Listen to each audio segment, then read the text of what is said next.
Good morning mga kamami. Ito nga, birthday ng mga anak ko, si Kuya Clyde at si Ate Pia. So, unang dumating si Tito Alvin, sunod kami. So, akala ng katiwala ko ay nagrenta, pero ang totoo, hindi ako. Tapos, ayan, pasunod din yung mga baby. Ito nga pala yung lugar, napakatahimik, o, diba? Sobrang tahimik at nakaka-relax siya. Maririnig mo lang yung mga huni ng ikot. Ayan.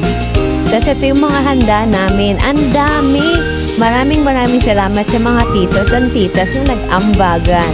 Ayan, nagkakantahan yung mga baget. O, diba? Yan ang mga tito at tita. O, diba? Ang ganda ng pinsang. So, ayan, nag-swimming yung mga bata. Huwag kayo magkalala. Hindi yan madumlunod kasi 5 feet yan. Sakto. May nalulog na lechon, guys. Ay, hindi pala. Anak ko pala yan. Si Niger Pride nahulog. Tapos, ayan na nga. Happy picture lang.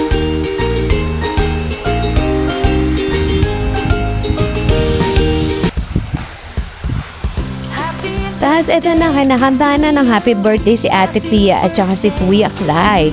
So, happy sila dyan, diba? Hindi halata. Pati mama ko, sobrang happy dyan, no? Diba? Yan. Kantaan ng mga lasing, diba?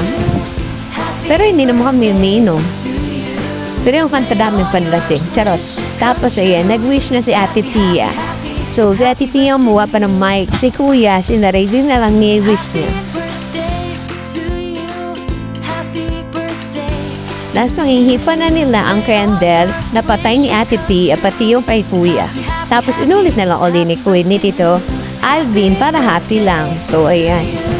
Diyan magsasabay na sila. Pero si Ate Pia hindi nakatay yung kandila niya. So inulit niya. Ayan na nga yung sinasabi ko, diba ko? Diba? Tapos minuksan ulit kasi may pawangkin ako. Hindi papatalo buwan-buwan. May birthday din. Si Tep, o, diba? Kanta-kanta. Pag may birthday din niya, makikiblow rin siya ng candle. So, happy lang. Nakakatuwa lang. Hindi lang isa, kundi dalawang candle ang na-blow. Kasi yan, nagtagu-taguan kami dyan. Inikot naman yung buong villa. So, ang huling makita, may 100. So, ikot-ikot ako dyan, ikot-ikot. Kahit natatakot ako, kala ko may ahas, pero wala naman. So, ang unang nakita ko nga dyan ay si Kuya, syempre. Ginulat pa ako. Di ba namang talaga? Tapos, ayan. Pinagpag ko siya dyan kasi nagpunta siya sa mga damuhan. Baka mamaya may mga insect. So, ayan. Nasusunod naman natin makikita. Napakagaling magtago. Hindi sa kitang-kita kundi si Ate Pia. Ayan nga. Tagon-tago. Napaka-colorful niya. Tapos, ikot-ikot. Pupunta ako ng kubo dyan. Hanapin ko naman yung iba. Pero yung tito ko, sabi niya wala dyan. Yan. Ikot ako.